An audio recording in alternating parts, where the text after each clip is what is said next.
2 years and 17 days after my son came back from Charleston, smiling like a man who had finally outrun his mistakes, a hotel called me.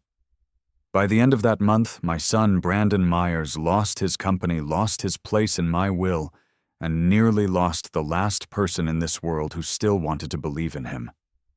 The woman on the phone said one sentence I still hear when the house gets quiet. "Mr. Myers, I've been waiting 2 years to tell you what happened in room 814. I'm Lance Myers, 68 years old, widower, retired forensic accountant, owner of a 2004 Ford Ranger that rattles every time I hit Division Street too hard. Stay with me here, because before I tell you what happened inside that Charleston hotel, I need you to understand who my son used to be. My name is Lance Myers, and if you had driven past my place on West Garland Avenue in Spokane 3 years ago, you probably would have missed it without thinking twice. Small gray house, white trim that needed repainting, a wind chime my wife Carol bought in 2009 that still hung crooked beside the front porch because I never figured out how she kept it straight. And parked out front most mornings sat my 2004 Ford Ranger. Silver blue, one cracked cup holder, passenger seat stained from a coffee disaster in 2017 that I still blamed on bad road design and not my own clumsy driving. You get older, you stop fixing certain things. Not because you can't. Because some imperfections start feeling like family. Carol used to say that. Leave it alone, Lance. Character matters. Carol Myers had a way of making ordinary sentences sound like wisdom carved into stone. She'd been gone 5 years by the time Charleston called me. Pancreatic cancer. 10 months from diagnosis to funeral. Funny thing about grief, people think it arrives like a tornado. Truth is, grief is quieter. It's reaching for 2 coffee mugs at 6:30 in the morning. It's hearing a joke and turning to tell someone who isn't there. It's standing frozen inside a grocery store because you forgot why you walked into aisle 7. Stay with me here, because Carol matters to this story. More than you know. My son Brandon Myers was 39 when all this happened. Only child, smart, sharp, too handsome for his own good. Carol used to joke that Brandon got his face from her and his stubbornness from me. I argued that point for 37 years, lost every single time. Growing up, Brandon wasn't a bad kid. That's important. I need you to understand something. People always want villains to arrive wearing warning labels. They don't.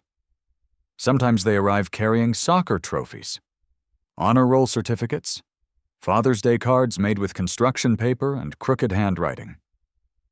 Brandon used to ride his bike circles around our driveway until Carol yelled at him to stop because he was making himself dizzy. He'd laugh, "Keep going, crash, get back up." That was Brandon, fearless, ambitious, always wanting more. Maybe that's where things started. Or maybe fathers tell themselves stories because accepting reality hurts worse. By 39, Brandon ran a logistics consulting company called Myers Freight Solutions. Business optimization, freight planning, supply chain consulting. One of those businesses nobody fully understands, but somehow everyone nods politely when it's explained. He lived better than I ever did. Black BMW X5, expensive watches, Italian leather shoes, haircuts that looked suspiciously like they cost more than my monthly electric bill. The first time he parked that BMW outside my house, Maggie Dalton leaned across the counter at Cobb's Corner Cafe and said, "Either your boy made it big or he's in debt up to his eyebrows." Maggie had owned Cobb's Corner for 23 years. Best peach pie in Spokane. Worst decaf coffee west of Montana. She'd been Carol's friend first, mine second.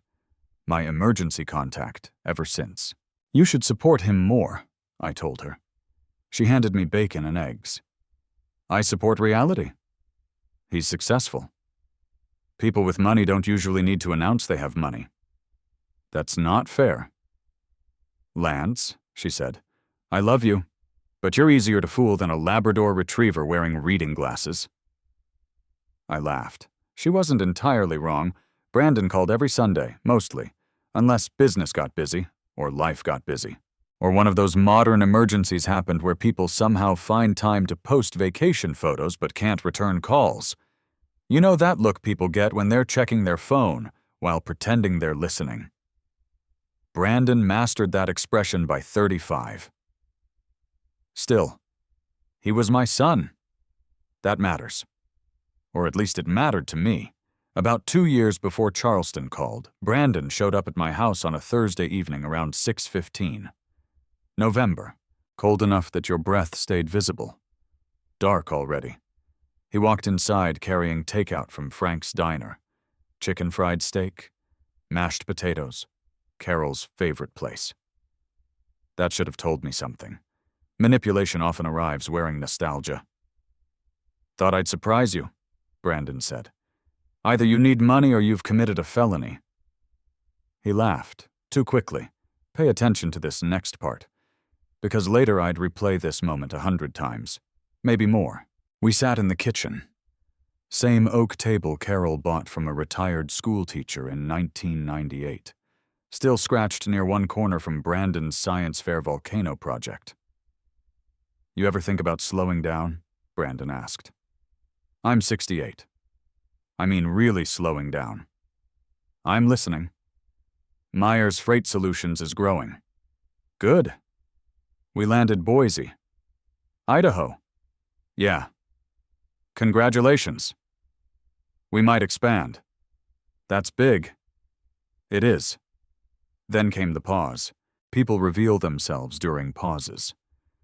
"I wanted to ask you something." There it was. The real reason for dinner. "I've got savings tied up," Brandon said carefully. "Expansion costs money." "How much?" "Not much." "Never trust not much." "I've invested everything I've got." "How much?" "Somewhere around 180. "That's not answering my question." He smiled. Carol's smile. That almost broke me. "I need a bridge investment." "From me." "Temporary." "How temporary?" "1.5 years." "How much?" $184,000. Silence. The refrigerator hummed. A truck rolled down Garland Avenue outside. Somewhere 3 houses over, somebody's dog barked twice. $184,000. You don't hear numbers like that. You feel them. My retirement savings. Part of Carol's life insurance money. Money she'd worked for, protected, planned. "I know it's a lot," Brandon said quietly. "But this could become something real." I remember staring down at mashed potatoes turning cold. Funny what your brain remembers. Not the big moment. The tiny details. Steam disappearing. Plastic fork bent wrong. One loose thread hanging from Brandon's coat sleeve. "What happens if it fails?" I asked. "It won't." "That's not an answer." Lance. "Dad." He stopped. "Dad," he corrected softly. "It won't fail." You know what fathers do? We mistake confidence for character. I wish somebody taught a class on that. Maybe I'd have taken notes. 3 weeks later, I wired Brandon Myers exactly $184,000. Investment paperwork, operating agreement. Everything looked clean, professional, legitimate. Because Brandon knew I'd check. What Brandon didn't know, what nobody knew, was before retirement I spent 34 years finding financial lies people thought were invisible. Insurance fraud, corporate theft, fake vendor payments, forgery, paper trails, patterns. People lie. Numbers don't. I never told Brandon how good I'd been at that job. Never seemed important. At the time.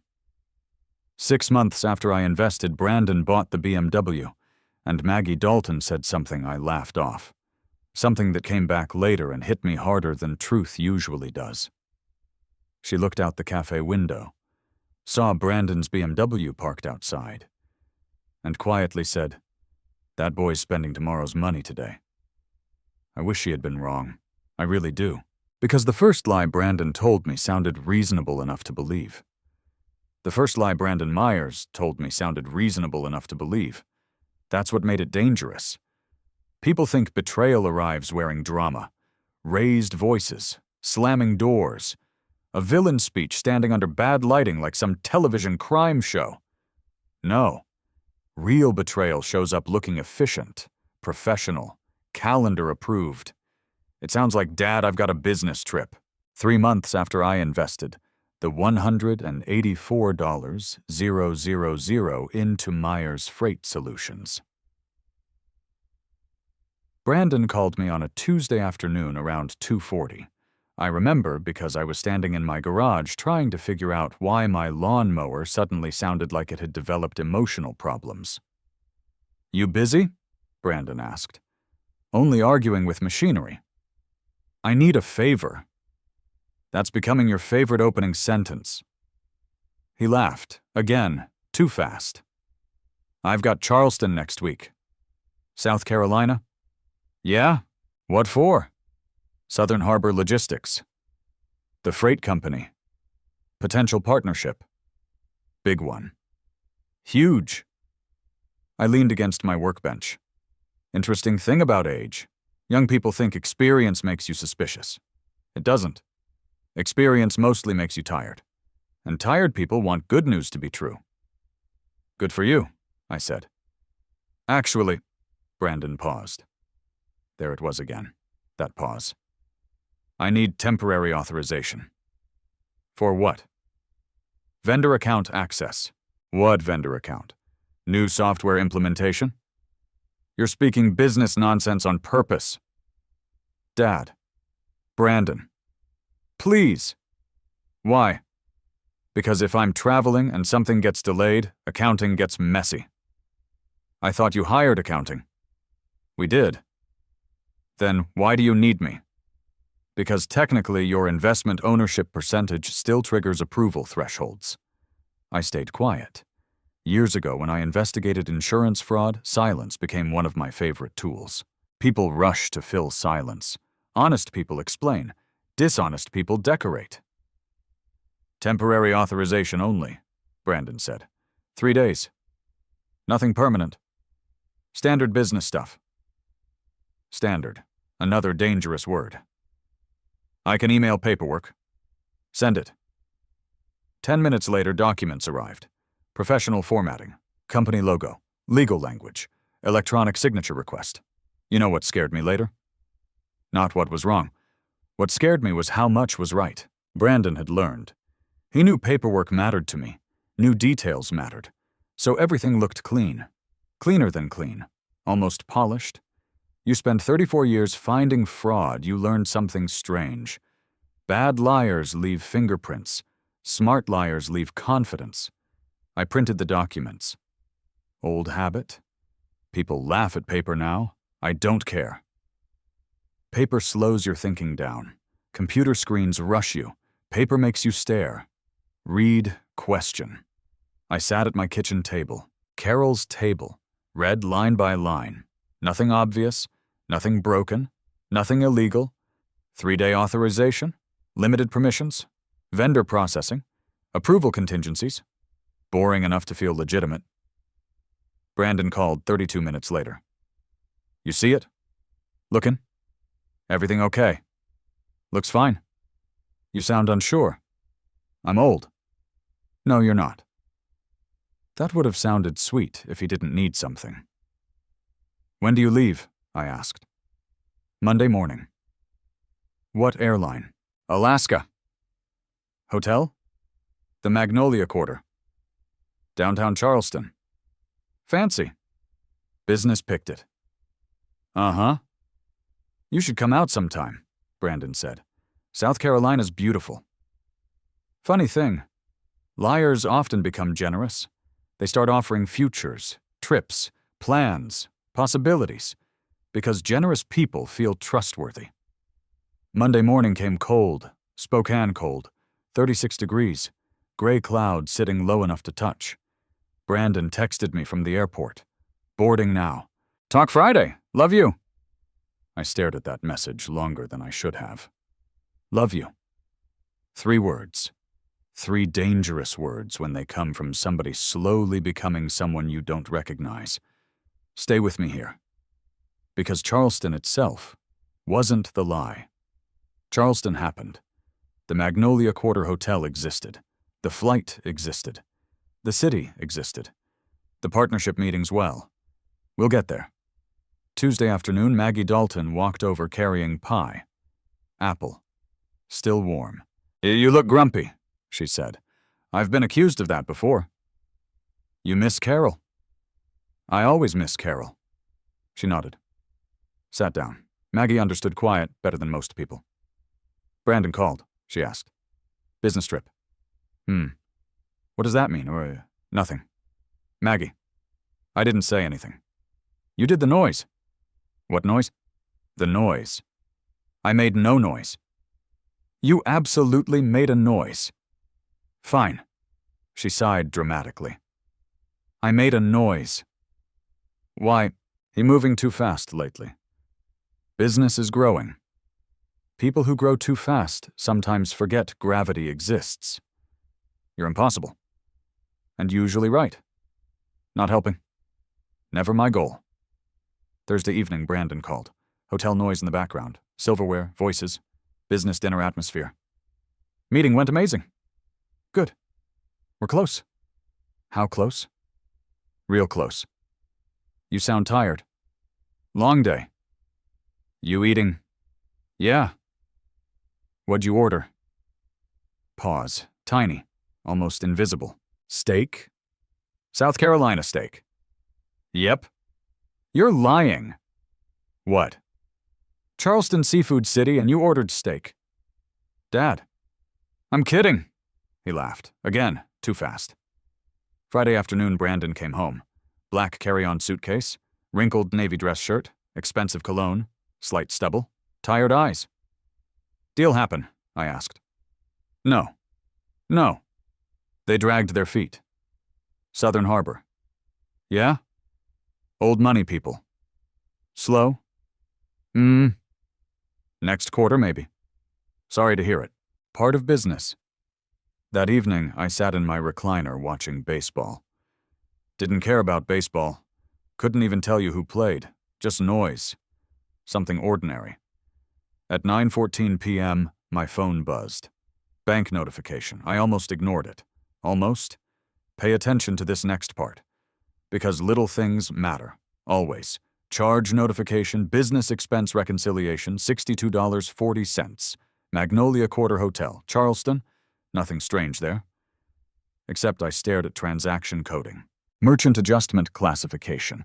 Not room charge, not restaurant, not parking. Administrative reversal, incidental correction. Strange, very strange. You don't spend 34 years in fraud investigation without developing instincts. And instincts aren't magic. They're pattern recognition wearing work boots. I opened Brandon's expense submission, printed copy, paper, line items, flight, meals, transportation, hotel, everything normal. Except no $62.40. Missing. Not included. Interesting. Very interesting. I called him Saturday morning. Morning, Dad. You forget something. What? Hotel charge. Silence. Tiny. There again. $62.40, he asked. You know the number. Oh. Hotel messed something up? What thing? No idea.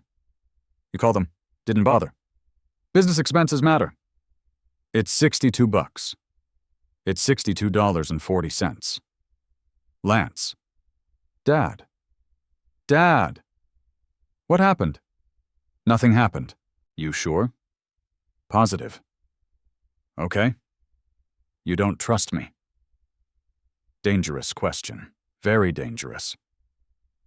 Because guilty people often ask questions instead of answering them. I trust you, I said.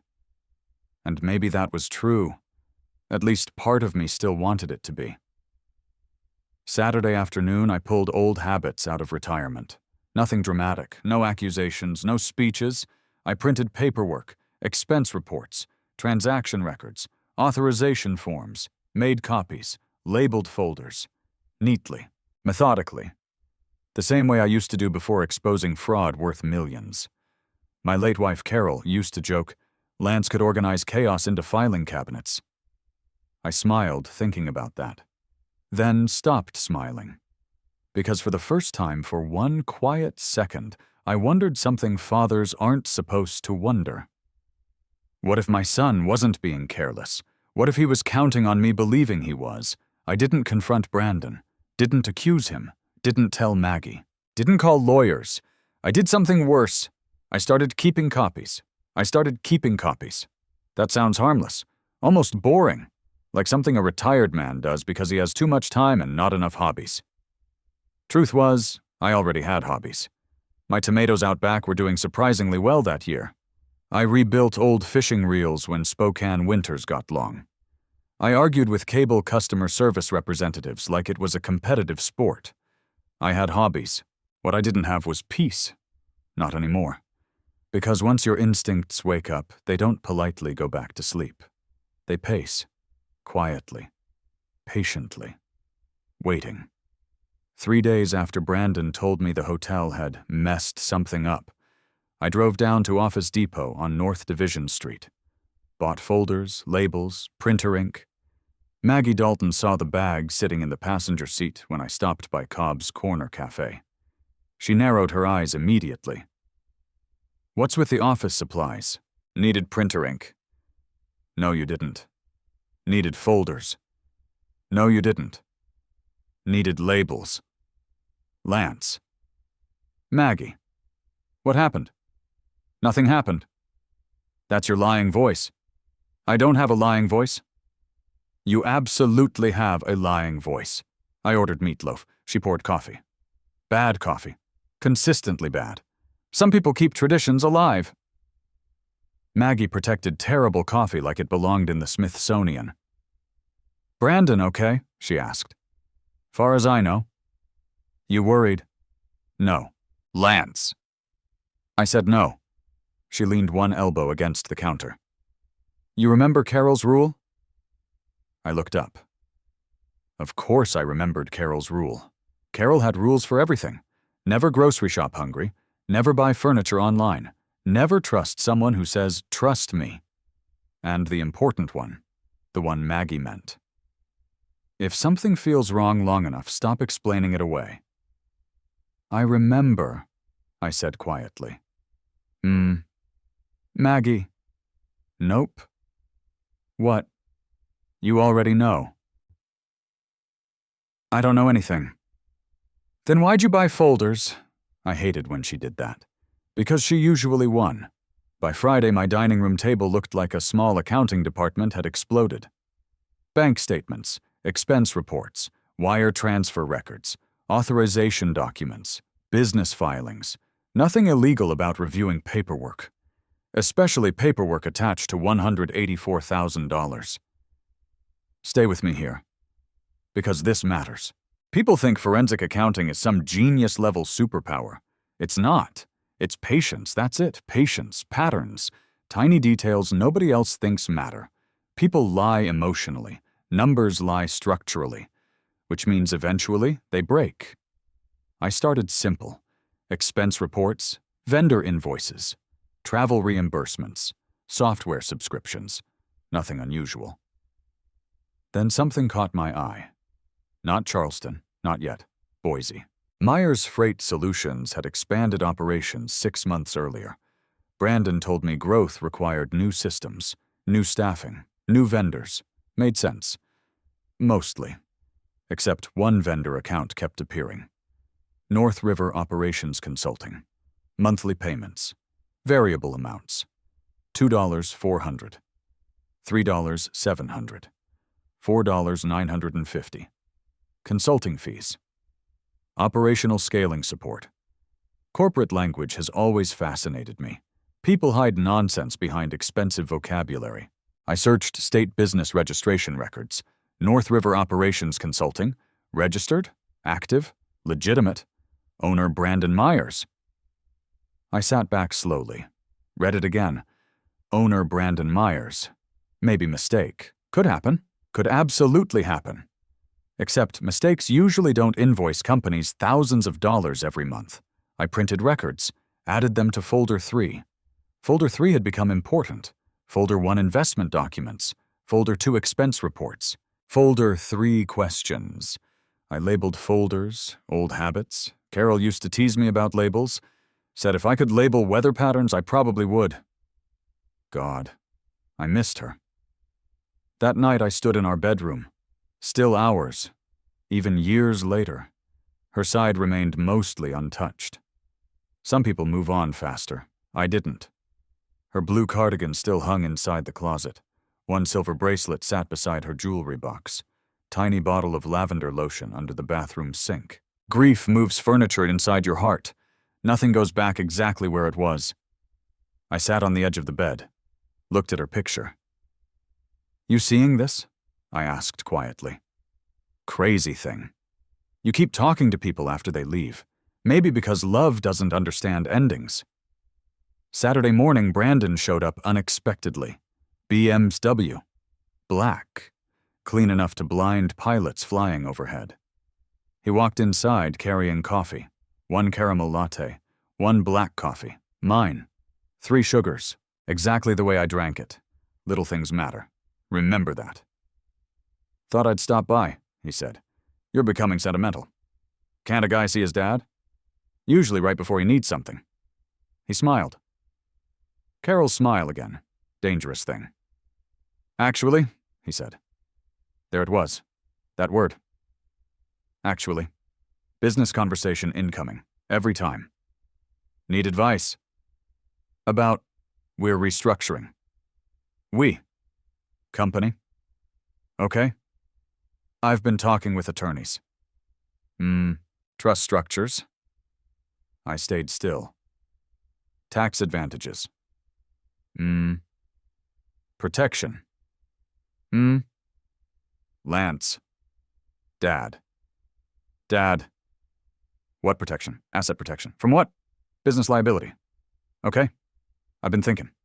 Dangerous hobby." "Dad?" "I'm listening." "You should consider putting your house into trust." My stomach tightened. "Just slightly. Enough." "My house?" "Yeah." "Why?" "Easier long term." "I'm not dead." "No one's saying that." "Sounds a little like you're saying that." "You know what I mean." I did. That's what bothered me. "What kind of trust?" I asked. "Family protection structure." "What kind?" "Michael can explain." "Michael who?" "Attorney." "You hired attorney." "Consulted." "You should think about it." "I'll think." "Promise." "No." "Lance." "Brandon." We stared at each other. Small moment, quiet, heavy. Then he smiled again, too fast. "You're impossible," he said. "Got that from your mother." He laughed. Left 23 minutes later. I watched the BMW disappear down Garland Avenue. Then I walked back inside. Opened folder 3, added paper. Trust conversation, asset conversation, house. Protection, interesting, very interesting. Tuesday morning, Maggie came by carrying peach cobbler. "Peace offering," she said. "For what?" "Your mood." "My mood's fine." "Lance." "It's fine."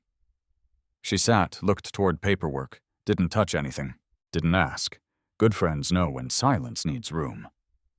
"You ever think people change slow enough we don't notice?" I asked. She looked up. "Every day." "What if somebody becomes somebody else?" "They don't." "What?" "They become more of who they already were." I didn't answer, because sometimes answers arrive wearing shapes you don't want to recognize. That night around 11:13, I found something. Not huge, not dramatic. Tiny. Southern Harbor Logistics. Charleston. The company Brandon said he'd traveled to meet. I pulled archived correspondence, checked industry notices, trade event schedules, meeting logs, partnership calendars. Nothing. No meeting, no vendor conference, no Charleston expansion, no appointment, no scheduled visit. Nothing. I checked again. Twice. 3 times. Then sat very still. Because suddenly the Charleston trip looked different, much different. And for the very first time, I wondered whether Brandon Myers had lied about more than $62.40. Then 2 years passed. Quiet enough to fool most people. 2 years passed. Quiet enough to fool most people. Quiet enough to almost fool me. That's the dangerous thing about time. Time doesn't always reveal truth. Sometimes it buries it deeper. Life settled into routines again. or at least something that looked enough like routine that I stopped arguing with myself every morning. My tomatoes kept growing. My Ford Ranger kept making the same metallic rattle near the passenger side every time I hit potholes on Northwest Boulevard. Maggie Dalton kept serving terrible coffee with unreasonable confidence, and Brandon Myers kept becoming successful, or appearing successful. Those are not always the same thing. You know that look people get when life starts working for them. Relaxed shoulders, easy smile, confidence that settles into their bones. Brandon had that, only his looked different. Sharper, harder. Like success wasn't making him peaceful, it was making him hungry. 2 years after Charleston, Myers' Freight Solutions had expanded again. Boise, Missoula, small contracts, regional growth. Nothing massive, but enough. Enough for Brandon to move into a lake property near Coeur d'Alene. 4-bedroom house, gray stone exterior, black garage doors, open kitchen, quartz countertops. People love quartz countertops now. I don't understand it. Countertops survived perfectly fine for decades before quartz showed up acting important. Brandon invited me over one Saturday. Housewarming barbecue, he said. Family thing, family thing. Funny phrase. People use family differently once money enters the room. I drove out around 2:30. 90-minute drive. Blue sky, 71 degrees. Perfect Pacific Northwest summer weather. The kind Carol loved. I parked beside Brandon's BMW, and beside a white Mercedes GLE I'd never seen before.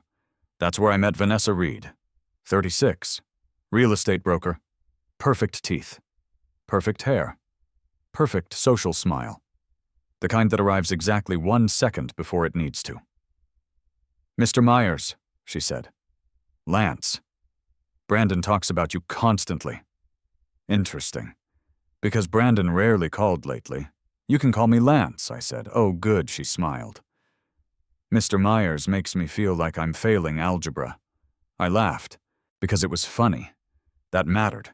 Vanessa wasn't evil. I need to make that clear. People are complicated. She wasn't cruel. She wasn't manipulative. Not exactly. She liked nice things, liked appearances, liked what success looked like. And Brandon liked giving people things that looked successful. The house looked expensive. Very expensive.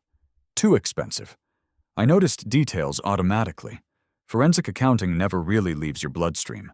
Kitchen renovation, custom lighting, outdoor stone patio, commercial-grade grill, new furniture, professional landscaping. "Business doing well?" I asked casually. "Best year we've ever had," Brandon said. "Good. Actually incredible." "How incredible?" He smiled. "Really incredible. Dangerous answer. Specific people answer vaguely. Vague people answer specifically. You learn weird things after enough years studying liars. Dinner happened outside. Hamburgers, potato salad, music playing through outdoor speakers. Vanessa talking about housing markets. Brandon talking about growth, expansion, scaling, future projections. I listened. Mostly. Then something small happened. Tiny. Insignificant. The kind of thing most people forget immediately. Vanessa said once Nashville starts rolling in. Silence, tiny silence.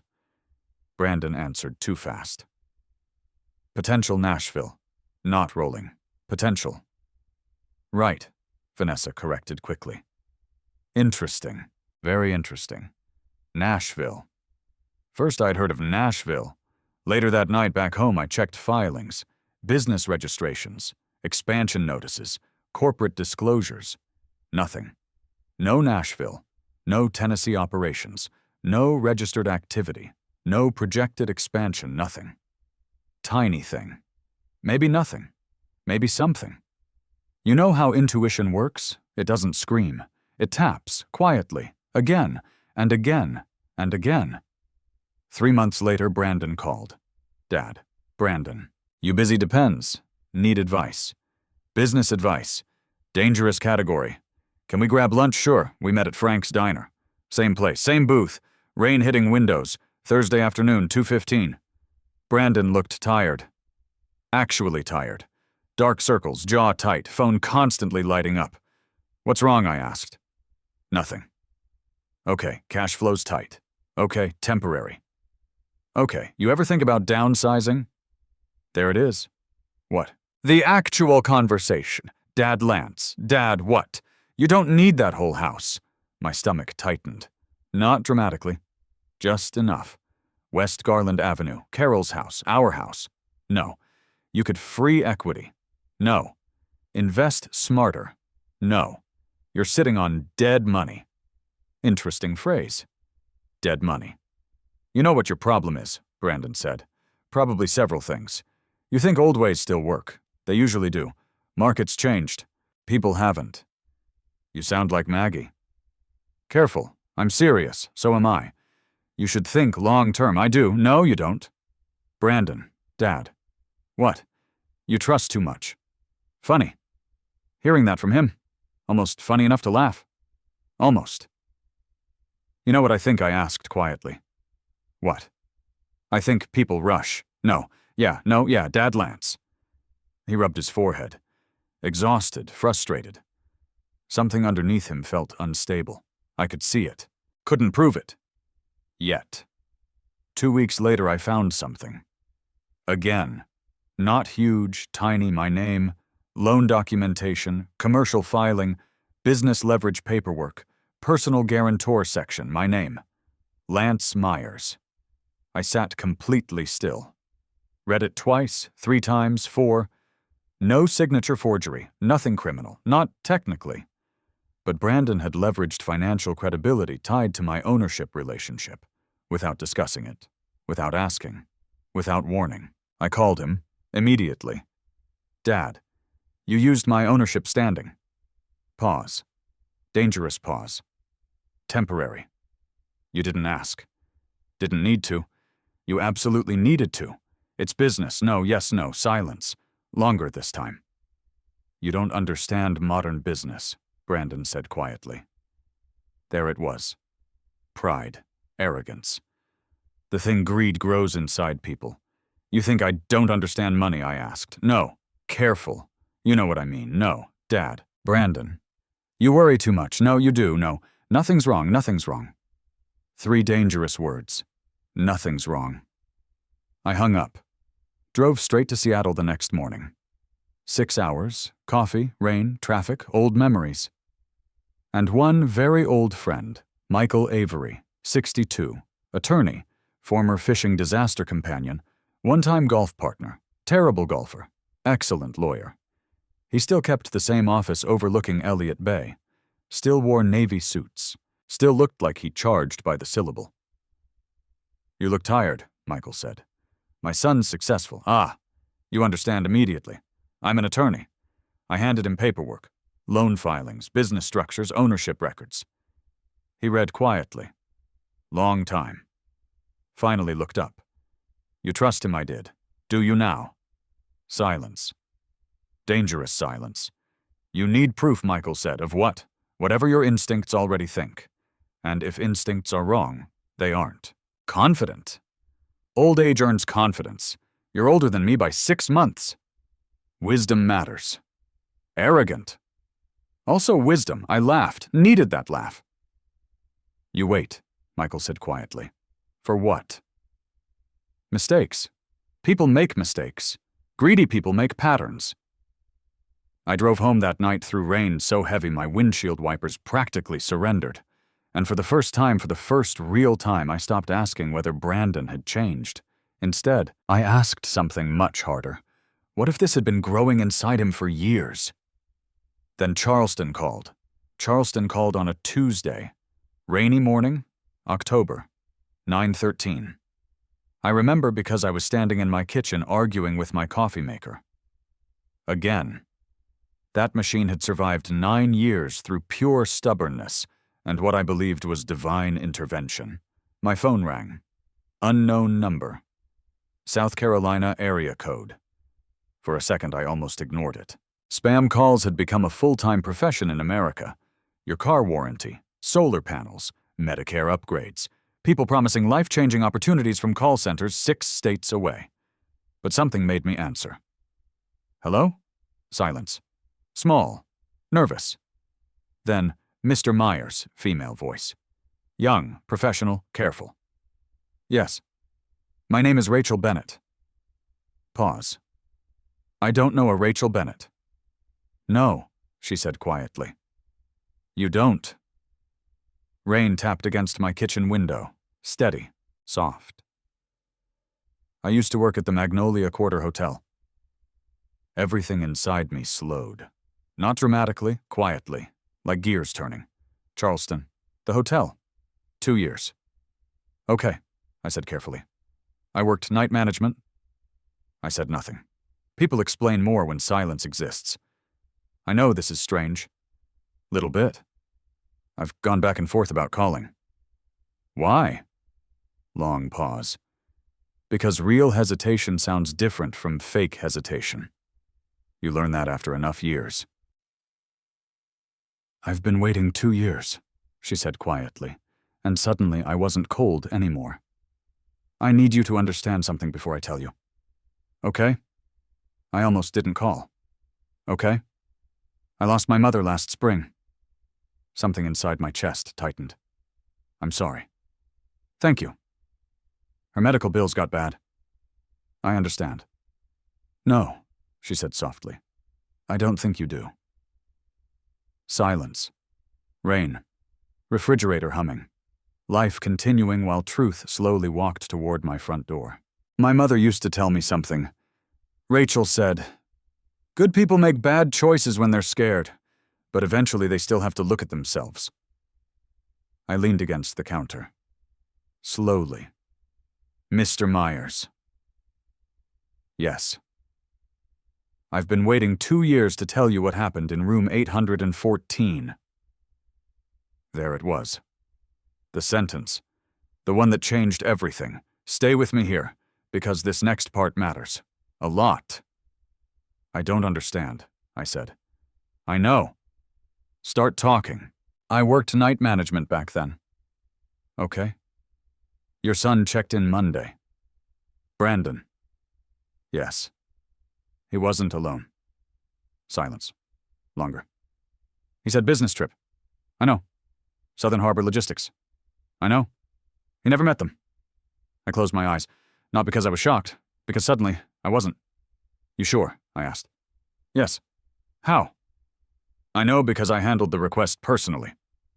What request? Pause. Long, careful. Mr. Myers, your son paid cash to keep something in hotel security storage. My stomach tightened. What? A sealed envelope. I said nothing. It had your name on it. Cold. Actual cold. My kitchen suddenly felt cold. What kind of envelope? I didn't know then. Then, I know now. How? Because ownership changed. What? Hotel ownership. When? 8 months ago. Okay. Old storage archives were being cleared. And I found records. My hand tightened around the kitchen counter. What records? Security logs. Okay. Storage requests. Okay. Internal incident documentation. Incident. Mr. Myers. Rachel. Your son wasn't there for business. Silence. Again. Beautiful, dangerous silence. Because silence gives truth room to breathe. Who was he there with? I asked quietly. Her name was Olivia Hart. That name. Nothing. No recognition, no memory. Nothing. Who? Notary public. Every nerve inside my body woke up. Immediately. Forensic accounting instincts. Sleeping dogs. Suddenly awake. What? Olivia Hart? No. Yes. No. Mr. Myers? No. Because now pieces moved. Tiny pieces. Charleston. Authorization forms. Vendor permissions. Trust conversations. Loan leverage. Paper, paper, paper. What happened? I asked. Rachel exhaled slowly. They used room 814 conference suite access. Conference suite. Private workspace booking. Why? I don't know. Rachel. I wasn't supposed to know anything. But housekeeping entered early by mistake. My pulse climbed. Fast, not panic, recognition. Recognition feels different. He got angry, Rachel said quietly. Your son. About what? Paperwork. I couldn't breathe right for a second. Actual second. You saw paperwork? No. Then what? I heard. Heard. He said, pause, long, dangerous. He said, if my dad ever sees the originals, this gets complicated. Everything stopped. Everything. Carol's wind chime outside. Rain, coffee machine. My thoughts, all of it. Stopped. You know what hurts? Not finding out someone lied. Finding out they planned for you to trust them. That's what hurts. Mr. Myers. Yeah? I need to tell you something else. I couldn't answer. Couldn't. Storage logs showed retrieval records. What? Envelope removed Wednesday. Okay, but before removal. What? Internal archive procedures required backup scanning. My entire body went still. Backup scanning. Hotel liability systems. Corporate archive compliance. Digital records. Records. Rachel kept talking.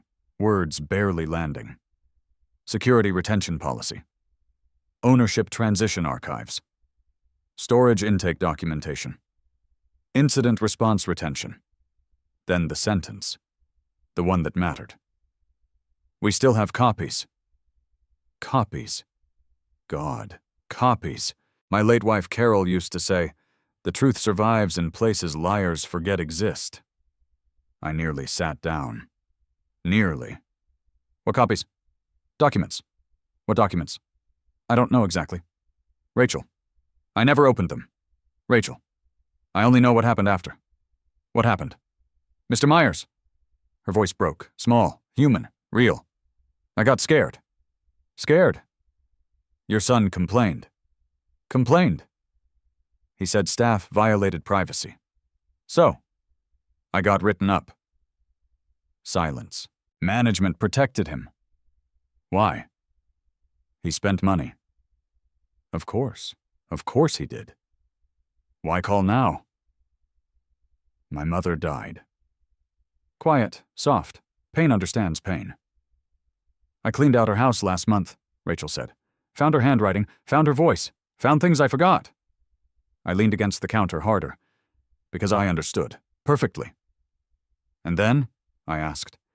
And then I realized I didn't want to become someone who stayed quiet forever. Rain kept falling, steady, patient. I can send records, Rachel said. You still there? Yeah. You okay? No, not even a little. But old men survive pain differently. We organize it, label it, stack it neatly. Deal with it later. Send them, I said quietly. Okay? Everything. Okay? Email arrived 11 minutes later. I printed every page, every single page. Paper, always paper. Then I sat alone at Carol's kitchen table. The same oak table, the same scratches, the same sunlight coming through the window. And slowly, very slowly, I opened the first file. Because my son, Brandon Myers, hadn't stolen from me once. He'd built an entire life on stolen trust. I didn't sleep much that night. Not because I was angry. Anger comes later. First comes confusion, then denial, then that strange middle ground where your brain keeps trying to negotiate with reality. Maybe there's an explanation. Maybe Brandon got pulled into something. Maybe somebody manipulated him. Maybe. I sat at Carol's kitchen table until almost 1 in the morning. Printed pages spread around me. Hotel archive logs, storage retrieval documentation, conference suite reservation records, security timestamps, digital backup verification records, and one scanned document that made my stomach feel like it dropped straight through the floor. A signature. Mine. Except not mine. Stay with me here. Because this matters. Forgery isn't always dramatic. People imagine fake signatures looking sloppy, cartoon versions, misspelled names, obvious mistakes. That's television. Real forgery tries to become invisible. The signature on that scanned authorization looked close. Very close. Good pressure control, good letter spacing, reasonable flow pattern. But Brandon forgot something. Something only somebody who studied signatures for years notices. Carol used to tease me about it. You notice details normal humans miss, Lance. She wasn't wrong. My capital L curved slightly backward. Always had. Car accident in 1994. Hand injury. Changed my writing permanently. Tiny thing. Invisible to most people. Impossible to miss if you knew. The signature in Charleston curved forward. Not backward. Fake. Professional. Dangerous. Fake. I stared at it for nearly 10 minutes. Not moving. Not breathing normally. Just staring. Because recognizing fraud feels different when it belongs to strangers.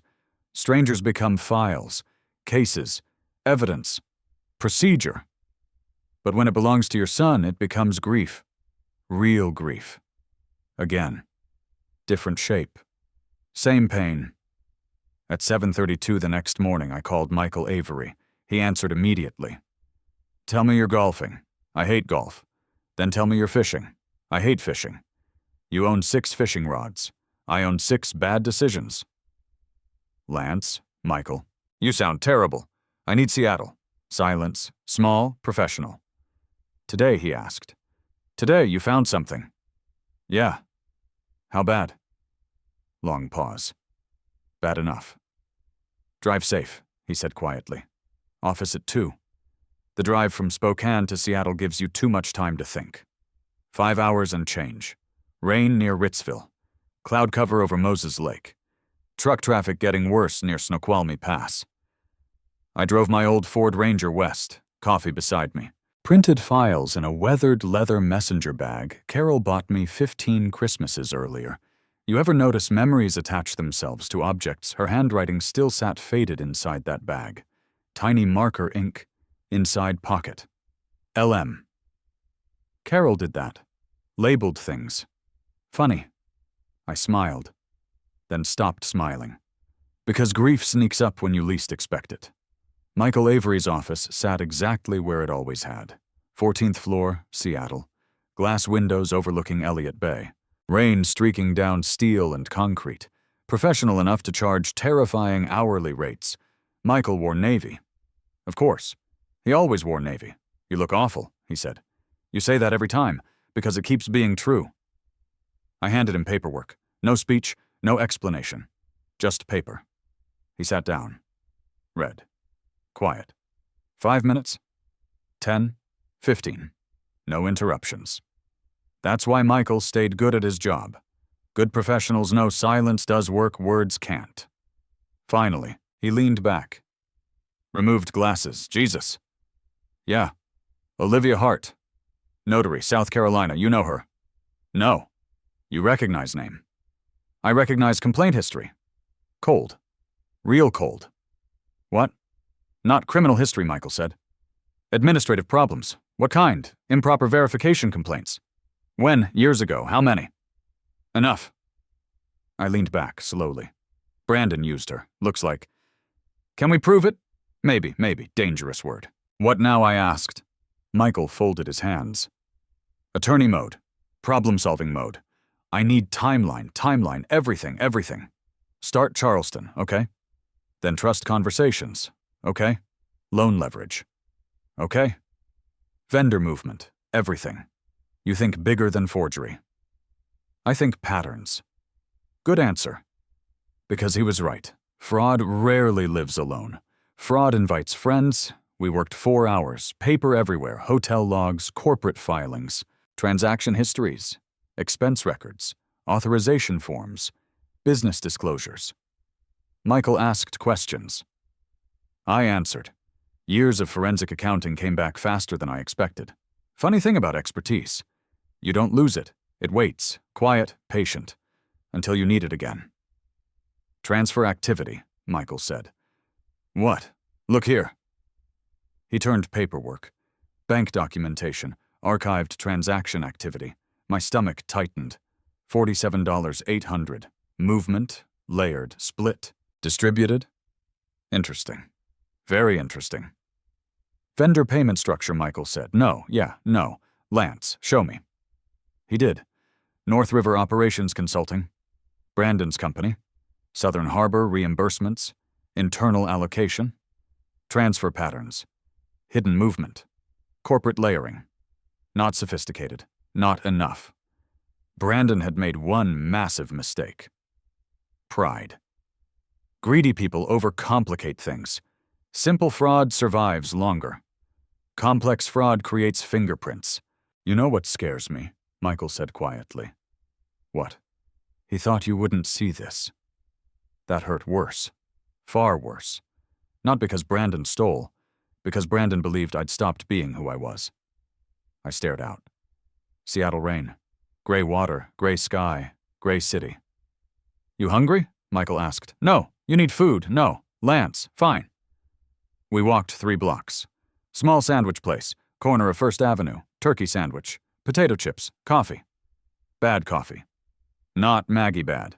Nobody reached Maggie levels. You know what Carol would say, Michael said. No? She'd tell you to stop blaming yourself. I'm not. Liar, I'm not. You are. I looked away. Because he was right. Of course he was right. Parents do that. We audit ourselves harder than reality audits us. What if I missed it? I said quietly. You did. Helpful. You're human. No. Lance. What? Good fathers miss things. Silence. Rain outside. Traffic noise. Life continuing. You know what good fathers also do? Michael asked. What? They stop damage once they see it. That stayed with me. Deep. We drove back separately. Seattle traffic punishing optimism exactly like always. 3 hours outside Spokane, Maggie called. You alive, unfortunately. Need dinner. No, too bad. Maggie, get over here. Cobb's Corner sat mostly empty by then. 8:15. Closing soon. She handed me meatloaf. Didn't ask questions. Good friend, best kind. You look terrible, she said. You and Michael rehearsed that. No, coincidence, no. I ate quietly, halfway through. Found something, I said. Bad? You knew, no, you knew something. Lance.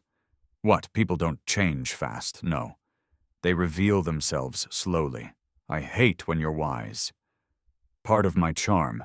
I laughed. Needed it. God, I needed it. Now what, Maggie asked. Michael says wait. Good. Feels wrong. Good, what? Angry people rush. I'm not angry. Yet. She was right. Again, always irritating. I drove home, walked inside. Carol's wind chime moving softly outside. Kitchen dark. House quiet. I opened folder 3. Questions. Then made folder 4. Proof. Because Michael Avery was right. The trap wasn't catching Brandon Myers lying. The trap was letting him feel safe enough to keep lying. The strange thing about waiting is that people think it feels passive. It doesn't. Real waiting takes work. Discipline, patience, self-control. Especially when someone you love is slowly teaching you who they've become. 3 days after Seattle, Brandon called. Dad, Brandon. You sound tired. Age, you should get that checked. I'm 68. Everything needs checking. He laughed. Natural, comfortable. Like Charleston never happened. Like forged signatures never existed. Like trust wasn't bleeding quietly underneath both our feet. You free Friday? He asked. Depends. Dinner. Why? Can't I take my dad to dinner? Usually right before you need something. Dad. Lance. Dad. Fine. Anthony's. Anthony's at Spokane Falls. Of course.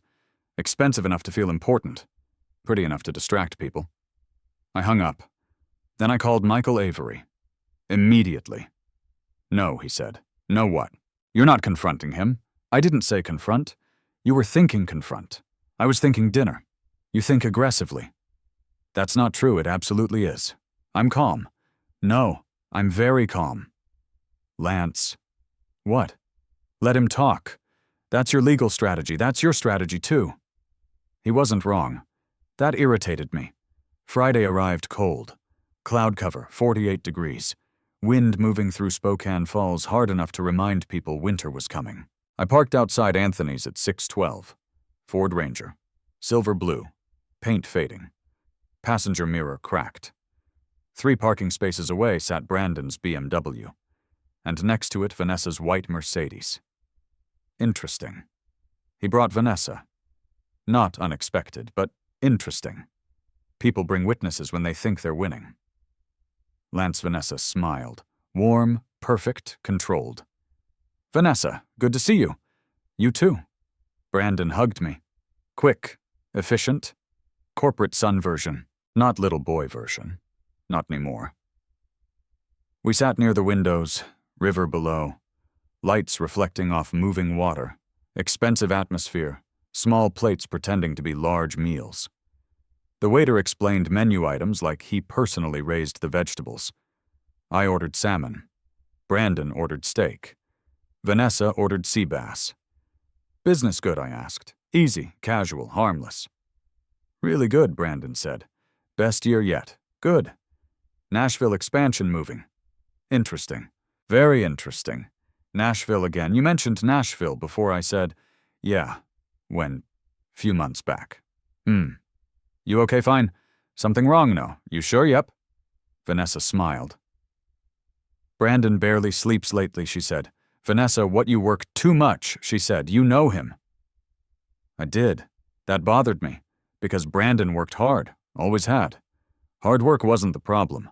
Hard work mixed with greed becomes something else. Something dangerous. Drinks arrived. Food arrived. Conversation moved. Normal. Almost. Then Brandon shifted. Subtle. Professional. Prepared. There it was. The reason for dinner. You thought more about the house, he asked. Which house? Dad, Lance, your Spokane place. You should move assets. No. Dad, no. You haven't even heard, no. You're stubborn. Inherited. Vanessa laughed. Brandon didn't. Interesting. Very interesting. I talked to attorneys, Brandon said. Again. Smart attorneys. Michael Avery smart paws. Tiny, dangerous. You talked to Michael maybe. What'd he say, attorney-client privilege? Dad, Lance, Dad, what? You don't trust me? Dangerous sentence. Again. Always dangerous. I trust behavior, I said quietly. What's that mean? Exactly what it sounds like. Silence. Waiter passed. Water glasses moved. Music overhead, soft jazz. Expensive restaurants always play music that sounds like somebody lost a piano argument. Vanessa leaned slightly forward. You guys okay, Perfect, Brandon said quickly. Too quickly. There's nothing wrong, Brandon added. There's nothing wrong. 3 dangerous words. Again. You know what your problem is, Brandon said. Several possibilities. You still think small, interesting, small. Dad, Lance, Lance. You never wanted more. I stayed quiet. Mom wanted better things. Cold, sudden, unexpected. Carol. He used Carol. Interesting choice. Very dangerous choice. Careful, I said softly. I'm serious. No. You played safe your whole life. No, yes, no, you could have built something bigger. Bigger doesn't always mean better. Easy to say. Is it? Yeah? You believe that? Yeah. Interesting. Silence. Long silence. People hate silence. Greedy people especially. They rush, fill space, explain too much. Look, Brandon said finally. I'm trying to protect the family. Protect. Interesting word. Protect from what I asked. Future problems. Which future problems? Taxes. Liability. Probate. You need structure? Structure. Trust structure. There it is. What? The actual conversation. No, yes. Vanessa shifted slightly. Uncomfortable. Good. Discomfort reveals people. You know what scares me? Brandon asked quietly. What? That someday something happens to you and everything becomes chaos. Something happens to me. Interesting. Very interesting. You worried about me, I said. Of course, you sure? Dad, Lance. Dad, you worried about me? Yes. Or worried about paperwork? Silence. Longer this time. Vanessa moved first. Tiny movement, shoulders tightening, Eyes shifting, fear not guilt, fear different thing, Vanessa said carefully. What? Maybe not tonight. Interesting. Very, very interesting. Why not tonight, I asked quietly. No reason, Vanessa said quickly. Too quickly, Vanessa Brandon said sharply. What? Nothing. You sure? Yeah. Then mistake, small, stupid. Greed makes smart people careless. Remember that. Vanessa looked directly at me and said, Lance, honestly, after Charleston paperwork got handled, I thought this part would have already been settled. Everything stopped. Not physically, emotionally. Charleston, paperwork. Charleston paperwork. She realized it instantly. Too late. Far too late. Brandon froze. Actual freeze. Micro-expression. Panic. Fear. Recognition. Years of fraud investigation teach you something beautiful truth. Arrives before people realize they've released it. Charleston paperwork, I said softly. Nobody moved. Nobody breathed correctly. Vanessa looked at Brandon. Brandon looked at Vanessa. And suddenly, for the first time in years, my son looked afraid. Dad, Lance. Lance. Charleston paperwork, I repeated calmly. Nothing, Brandon said immediately. Too fast. Interesting. It's nothing. Okay, it's not okay, Dad, Lance. Lance, interesting. Stop saying interesting. Why? Because why? Silence. Beautiful silence. I leaned back slowly. Not angry, not loud, not dramatic, worse, calm, very calm. You know what I said quietly? What Brandon asked. Maybe you're right. What? About structure, relief. Immediate, visible. Mistake. Huge mistake. You mean that Brandon asked? Yeah. You finally get it. Maybe. You serious? Yeah. You'd move things maybe. You'd consider trust structure maybe. Vanessa visibly relaxed. Brandon smiled.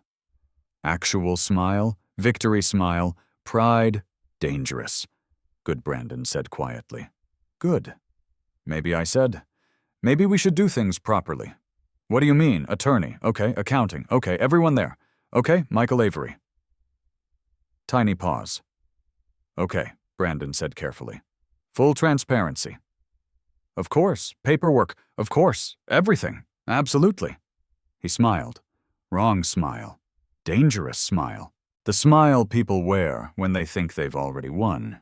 We walked outside 47 minutes later. Cold air, river noise, city lights. Brandon hugged me. Quick.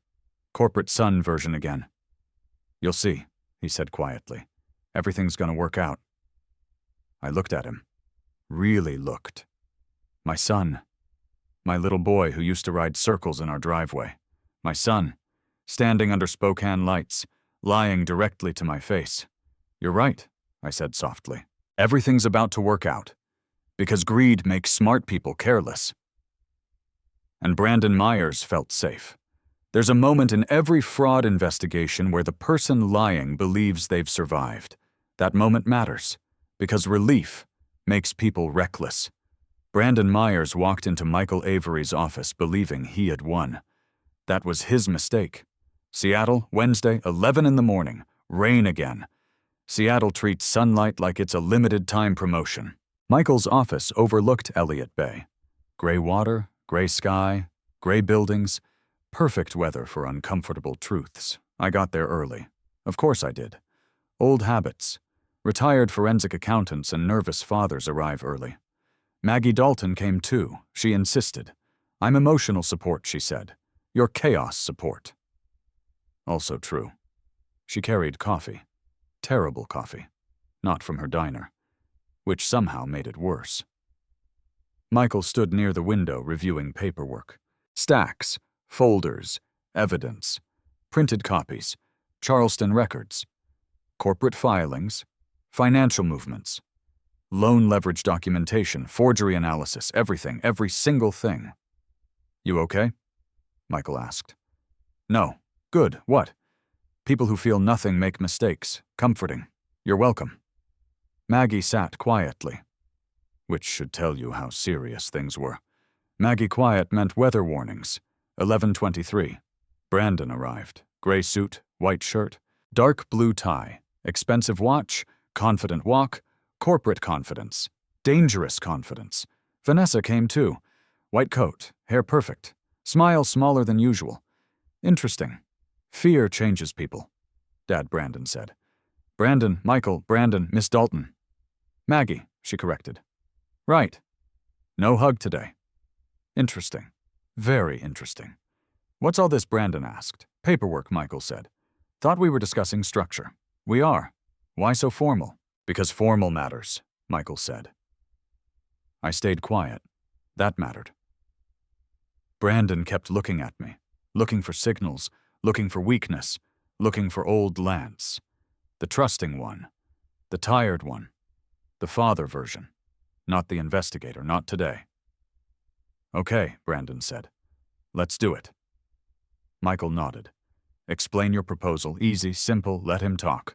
Michael's strategy, my strategy. Brandon opened his leather portfolio. Professional, prepared, charts, trust diagrams, asset protection structures, tax positioning, corporate continuity planning. Complicated enough to sound smart, simple enough to sell. He spoke confidently. Smooth, too smooth. You want Spokane property transferred into legacy trust? Yes. Trustee authority? Yes. Primary management oversight? Yes. Operational flexibility? Yes. You? Yes. Michael nodded. Taking notes. Quiet, professional. Good, Michael said. Let's clarify some history. Sure, Brandon said. Easy, comfortable, safe. Dangerous. You requested authorization changes approximately 2 years ago. Yes. Business growth? Yes. Operational necessity? Yes. You traveled Charleston? Yes. Business meeting? Yes. Southern Harbor logistics? Yes. Michael glanced at me. Tiny movement. Go. My turn. I folded my hands carefully. Calm, steady, controlled. Brandon, yeah, Dad, Lance, yeah, Lance, Southern Harbor. What about it? You met them. Yes. Where? Charleston. Where? Hotel conference space. Which conference space? Pause. Tiny. Room 814. He said it. Room 814. My pulse moved. Small, controlled. Interesting. Very interesting. Room 814, I repeated. Yeah. Conference suite. Yes. Who attended? Pause.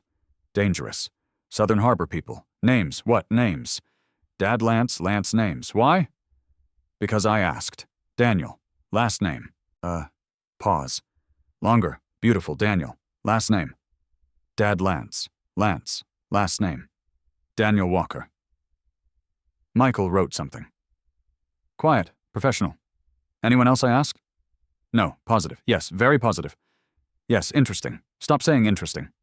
Why? Because why? Silence. Maggie stared quietly into coffee. Michael flipped page. Calm. Professional. Surgical. Olivia Hart, Michael said. Everything changed. Immediately. Actual physical change. Shoulders, eyes, breathing, fear, real fear. Who, Brandon said. Too fast. Dangerous. Olivia Hart, Michael repeated. I don't know, interesting, I said softly. Dad Lance. Lance. Interesting. I don't know, Notary Public, Michael said. South Carolina. Silence. Heavy now. Air changed. Room changed. Everything changed. You met Olivia Hart in Charleston? Michael said. No. You're certain? Yes. Very certain. Yes. Good, Michael said quietly. Good. Michael slid paper forward. Printed copy. Hotel archive log. Room 814. Conference reservation, Olivia Hart. Timestamp, entry authorization, silence. Long, beautiful, dangerous silence. Okay, Brandon said quietly. Okay, what? Michael asked. Business paperwork. What business paperwork? Normal paperwork. What paperwork? Business. Which business? Myers Freight. Interesting, I said. Stop saying interesting. No. Dad Lance. Lance. You forged authorization. No. You leveraged ownership. No. You used Olivia Hart. No. You moved money. No. $47,800. Silence. Again. Beautiful. Dad Lance? Lance? Answer. Temporary. There, tiny crack. Very tiny, very important. Michael stayed perfectly still. You moved money, Michael said. No, you just said temporary. No, you said temporary. I meant, what did you mean? Silence, long, dangerous, Brandon Michael said quietly. Understand something.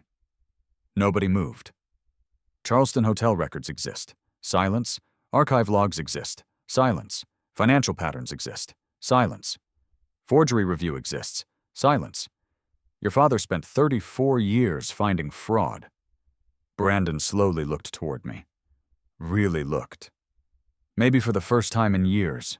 Not old Lance, not Dad, not retirement Lance, not lonely widower Lance.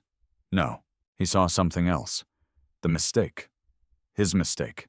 He underestimated me. You went through my company, Brandon said quietly. No, I said. You invaded no. You know. You involved me, I said quietly. Voice calm, controlled, worse than yelling. You involved me years ago. Silence. Rain tapping windows. Seattle gray outside. Truth inside. You think I'm stupid, I asked quietly. No. You think old means incapable? No. You think because I drive an old truck and live in an old house I stopped knowing things, Dad Lance. Lance, you forged my signature. No. You leveraged my ownership. Silence. You lied. Silence. You built debt around trust. Silence. You involved Mom's money. That one landed. Carol? Always Carol. Brandon looked away. First time, very first time. You know what hurts? I asked quietly. No answer. Not money. Silence. Not Charleston. Silence. Not forgery. Silence. You counted on me loving you enough not to look. Nobody moved. Nobody spoke. Because sometimes truth enters a room so completely there isn't space left for anything else. Then Brandon made one final mistake. He got angry. Real angry. And angry people talk. Angry people talk. They explain. They defend. They reach for words before judgment catches up to emotion. That's what happened to Brandon Myers.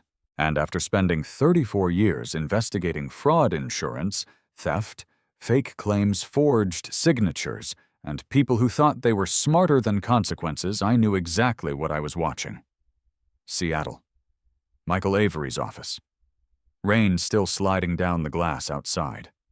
Gray sky, gray water, gray city. Inside, everything had changed. Brandon sat back in his chair. Jaw tight, shoulders rigid, breathing harder. Vanessa Reed looked scared now. Not nervous, scared. Michael remained perfectly calm. Good attorneys know something important. You don't interrupt someone destroying themselves.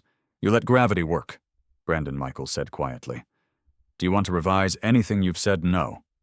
Interesting. Very interesting. You're certain? Michael asked. Yes. Okay. Michael closed one folder, opened another. Slowly. Paper. Beautiful paper. People underestimate paper. Paper remembers things feelings forget. What now? Brandon snapped. There's more, Michael said. No. Yes, no, yes, I'm done. No, Michael said softly. You're not. Silence. Long, heavy. Michael slid forward 3 pages. Bank movement records, vendor transfers, corporate layering, North River Operations Consulting. Brandon's face changed. Again. Tiny. Beautiful. Fear. Temporary operating movement, Brandon said quickly. Too quickly. Interesting wording, Michael said. It's normal. No. It is. No. Michael, no. You're twisting no. I protected no. Protected, Michael repeated quietly. Interesting word. Don't. Protected who? Family. There it was. The justification. Fraud almost always carries one. People need stories. People need reasons. People need mirrors that make ugly decisions look respectable. Family, Michael repeated. Yes, clarify. Brandon leaned forward. Actual anger now. Real anger. Dangerous anger. You think I wanted this? Brandon snapped. Nobody moved. You think growing up broke doesn't stay with people? Silence. Mom was sick. Carol. There she was. Again. You think watching hospital bills happen doesn't change somebody nobody spoke. You think watching Dad work 60-hour weeks doesn't do something to a kid. I stayed still. Completely still. Because now we were finally getting truth. Not facts. Truth. Different thing. You know what I remember, Brandon said. Mom clipping coupons. Silence. You know what I remember? Nobody answered. Dad saying no. Silence. No vacations. Silence. No extras. Silence. No risk. His voice cracked. Small, human, dangerous. I built something, Brandon said quietly. I built something bigger. You built debt, I said quietly. No. Yes, no. Yes, I built security, you built theft. Silence, long, heavy. No, Brandon whispered. Yes. No, yes. Dad, Lance. Lance! You would have wasted it anyway. Silence. Complete. Absolute. Even rain outside felt quieter. There it was. The sentence. The one. The real sentence. Not Charleston. Not signatures. Not forged documents. Not money. That sentence. You would have wasted it anyway. Michael slowly leaned back. Vanessa closed her eyes. Actually closed them, because everyone heard it. Everyone. I see, I said quietly. No, no, I said softly. No. You don't understand no. I meant no. Dad, Lance. Lance. No. Years, years. All at once. Charleston. Trust conversations. House pressure. Loan leverage. Forgery. Manipulation. Every piece. Every tiny piece. Suddenly clear. He didn't steal because he was desperate. He stole because somewhere along the way he decided he deserved more. More than honesty. More than trust. More than boundaries. You know what hurts? I asked quietly. Nobody moved. You know what actually hurts? Silence. You decided I stopped mattering before I was even gone. Brandon looked down. First time you counted assets before funerals. Silence. You planned around my absence while sitting at my kitchen table drinking coffee I paid for. Dad, Lance. Lance. You used your mother. Silence. You used Carol. I loved Mom. No, I did. No, I know. Voice calm, quiet, worse than yelling. You loved what Mom represented, I said quietly. Safety, Dad, Lance. Lance. You loved what she protected. No. Yes, no, yes. Vanessa slowly stood. Nobody stopped her. Brandon, she said quietly. Not now. No. Vanessa, no. Interesting. Very interesting. Fear changes people. Truth changes them more. You knew, Brandon asked her quietly. No. Vanessa, no. You knew. No, you, Brandon. Quiet, controlled. I knew money felt weird. Silence. I knew pressure felt weird. Silence.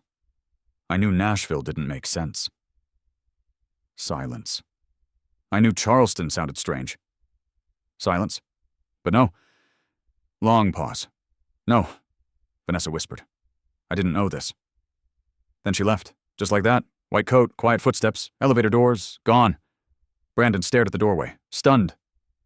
Real stunned. Funny thing, people obsessed with money always believe money protects them. Sometimes truth costs more. You ruined everything? Brandon whispered. No. Interesting. Very interesting. Michael folded his hands. Professional. Calm. Actually, Michael said quietly, you did. Silence. Forgery review will proceed. Silence. Civil exposure exists. Silence. Corporate liability exposure exists. Silence. Financial recovery processes exist. Silence. And Michael said quietly, Lance updated estate structure 6 months ago. Brandon slowly looked toward me. Real confusion now? What? I changed things, I said quietly. What? Months ago. No, yeah, you're lying. No, you're bluffing. No, Carol Myers Memorial Scholarship. Silence. Spokane Community College? Silence. Most assets protected. Silence. House protected. Silence. Executor changed. Silence. You? Yeah, no. Yeah, no. Yeah. Because Michael Avery taught me something. Stop damage once you see it. I'm your son, Brandon whispered. I know. You can't. I can. You wouldn't. I did. You destroyed me. There it was. Final sentence. Beautiful in its own terrible way. You destroyed me. I looked at him. Really looked. 39 years old. My son. Little boy who rode circles in driveways. Teenager who broke curfew. Young man who carried Carol's casket with shaking hands. My son, broken. But not by me. No, I said quietly. No, Brandon. Silence. I stopped funding the version of you that kept hurting people. Nobody spoke. Rain kept falling. Seattle stayed gray. And for the first time in years, I realized winning doesn't feel the way people think it will. Because families don't break like glass. They break like old wood. Slowly, quietly, with splinters. People think endings arrive loudly. They don't. Not usually. Most endings show up quietly. A missed phone call, an empty chair, a holiday text that never comes, or a silence where trust used to live. 3 weeks after Seattle rain settled over Spokane for almost 4 straight days. Gray skies, wet sidewalks, cold mornings, the kind Carol used to love. She said rainy weather made people slow down enough to hear themselves think. I hated that she kept being right after she was gone. Brandon didn't call. Not immediately. Not after Michael started moving things forward. Civil recovery procedures, corporate review, financial tracing. Nothing dramatic, no handcuffs, no television courtroom moments. Real life doesn't work like that. Real consequences arrive slower, and somehow that makes them heavier. Myers Freight Solutions survived. Barely. The company itself wasn't fake. That mattered. Brandon had built something real. That truth hurt too. Because life gets complicated when people do bad things for reasons that once made emotional sense. Michael explained it over coffee one afternoon. Good coffee. Not Maggie coffee, actual coffee. People think fraud starts with greed, Michael said. Doesn't it? No. What starts it? Justification. I thought about that for a long time. Justification, hospital bills, fear, pride, pressure, wanting more, wanting safety, wanting success badly enough to slowly stop noticing who you're becoming. That felt harder to hate, which somehow made everything worse. Vanessa left Brandon 2 months later. No screaming, no dramatic breakup, no movie scene. She packed, moved out, gone. Maggie summarized it best. Turns out luxury SUVs don't survive trust problems very well. You enjoying this too much, I asked. Absolutely, Maggie. Lance, you're impossible. Character matters. Carol's line. She smiled when she said it. That almost broke me. Again. One Saturday in early spring, I drove to Spokane Community College. Cold wind, clear skies, blue enough to hurt your eyes. Michael stood beside me. Maggie, too. We finalized paperwork. Carol Myers Memorial Scholarship, Annual Support Fund, student studying nursing. Carol would have liked that. Very practical woman. Help people. Keep moving. Don't complain. Her entire philosophy fit on a refrigerator magnet. Funny. Some of the strongest people leave behind the simplest wisdom. You okay? Maggie asked quietly. No. Good. What? You loved her. I still do. I know. Silence. Good silence. Warm silence. The kind friends understand. 3 months after Seattle, Brandon finally called. Unknown number, Friday, 6:38. I almost didn't answer. Almost. Hello? Silence. Breathing. Then Dad. Not Lance. Dad. Interesting. Brandon, I got 10 minutes. Okay, you busy? No. Long pause. Dangerous pause. You still in the house? Yeah. Wind chime still there. Carol's wind chime. Interesting. Yeah. Okay. Silence. Heavy now. Real. How are you? He asked. Loaded question, complicated question. Old, I said. Small laugh. Weak. But real. Yeah, Brandon said quietly. Me too. No, not old. Just tired. Different thing. You eaten enough? He asked. Terrible question. Why? Means you're avoiding harder questions. Silence. Again. You hate me? Brandon asked quietly. There it was. The real question, not money, not lawsuits, not Charleston, not forgery. That. No, I said. Truth. Hard truth. No. Long silence. You should, he whispered. No, Dad. No, you should. No, you don't know I know enough. Silence. Rain outside. Carol's wind chime moving softly. Life happening. Still. Always. I'm sorry, Brandon said quietly. Real quiet. Not polished, not prepared, not strategic, real dangerous thing. Real apologies. Because once they arrive, you have to decide what happens next. You hurt me, I said quietly. I know, you used trust. I know. You used your mother. Silence, I know. You counted things that shouldn't be counted. Long silence.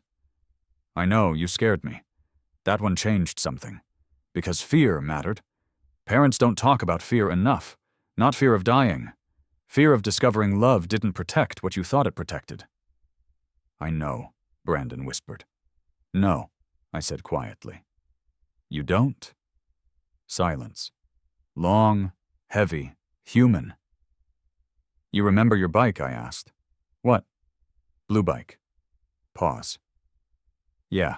You kept crashing. Small laugh. Weak. Real. Mom used to yell. Brandon whispered. Yeah. She said, slow down. Yeah. I never slowed down. No. You think someday? He stopped. Long silence. Dangerous silence. You think someday we can? Could we? Funny thing. Life rarely gives clean endings. You want truth here. Real truth. I didn't know, I still don't. Maybe, I said quietly. Maybe. Not forgiveness. Not yet. Not punishment. Not peace. Just maybe. Because families don't heal all at once. They heal in strange places.